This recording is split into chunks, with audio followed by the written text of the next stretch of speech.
The following is an Eyewitness News special presentation.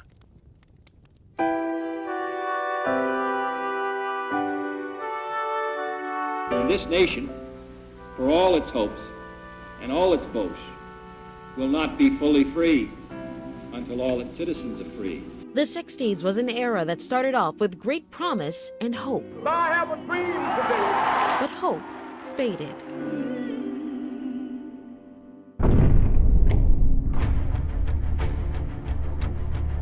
Dr. Martin Luther King, the apostle of nonviolence in the civil rights movement, has been shot to death in Memphis, Tennessee. America was shattered. Riots and protests had taken center stage, and by the mid-60s, a new generation of activists would define the decade. We have not yet achieved freedom from our slave master. The revolution could be felt politically, socially, and culturally. And America was bearing witness to a movement where the pacifist ways of leaders like Dr. King would no longer suffice.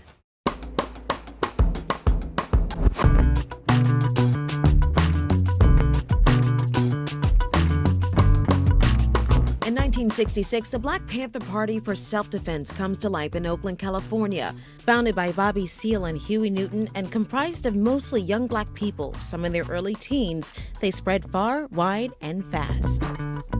It was the era of black power and black liberation, and the Panthers demanded decent housing, employment opportunities, an end to police brutality, and a power to determine the destiny of black people, and a right to defend themselves if necessary.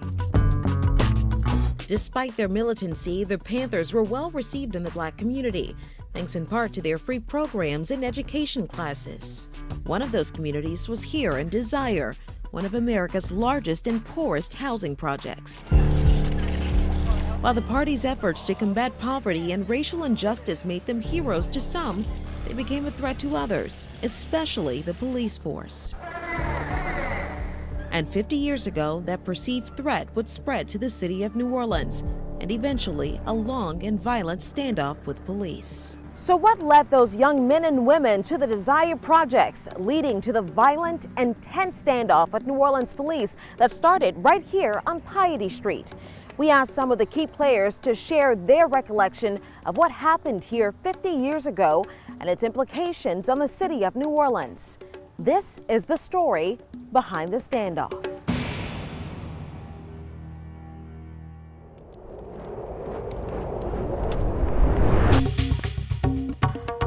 Summer is finding Negro discontent expressing itself in a number of cities throughout the nation. Ed Hoover has spoken out about the dangerous character of these extremist movements in this country. Small group of self-styled revolutionaries who are not concerned about community improvement. The very first place that the Catholic Church ought to try to do something on a community level was in the Desire area. The Desire Project was 100% behind us. The people love us, and the people were out here. Trial began this morning for 12 Black Panthers accused of the attempted murder of 5 New Orleans police officers.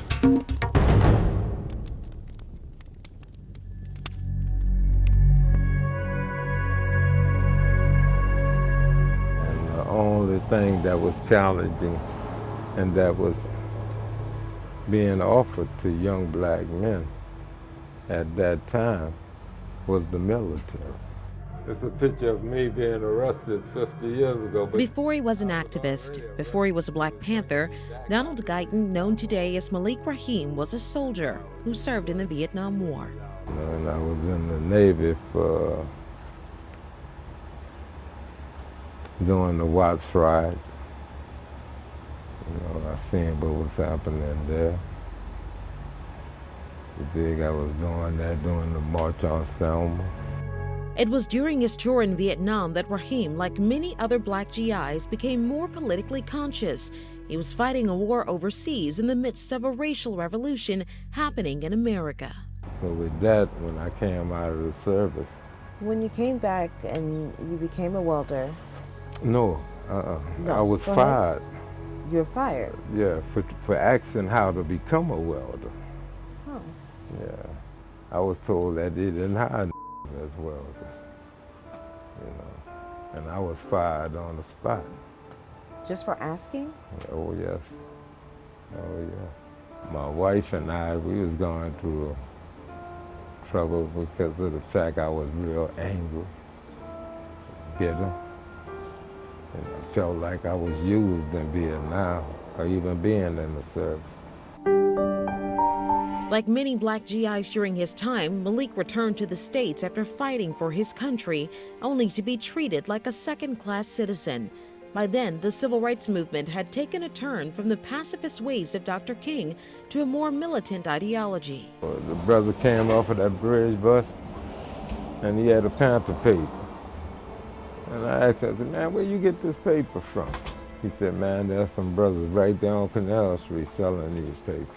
I bought a paper from him, and I told him if he come over to the West Bank, get on the bus right here, come over, get off at the project, they ask for me, and I'll show him around. You know? So with that, we started. It was May of 1970. A national committee to come back faster, that's what we started as a national committee to come back faster with an umbrella organization under the Panthers. Ronald Ellsworth says he co-founded the chapter here in New Orleans with Steve Green. So Steve Green comes down from California. Yeah. And how did you meet? How did you guys meet? Well, I tell you, the neighborhood nationals, black nationals in the neighborhood, older dudes, they told me, I'm looking for all the dudes who invited me to the militant dudes. I'm a young man, 20 years old, 21 years old, the rest of them are older dudes. All of them walk out the door.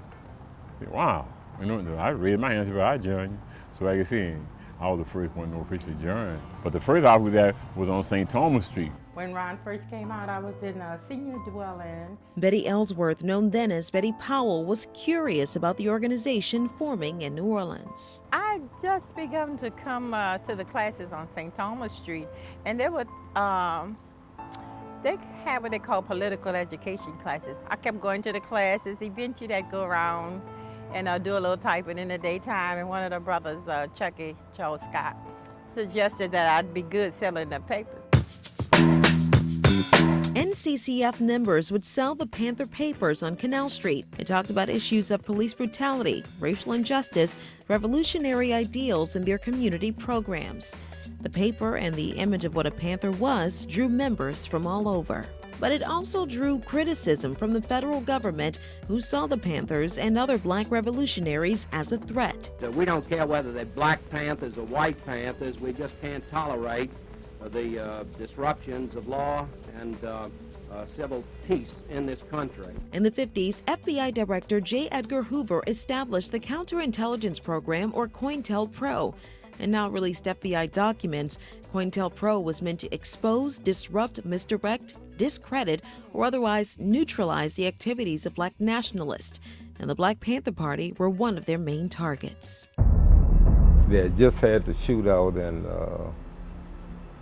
in L.A. They had just killed Fred Hampton.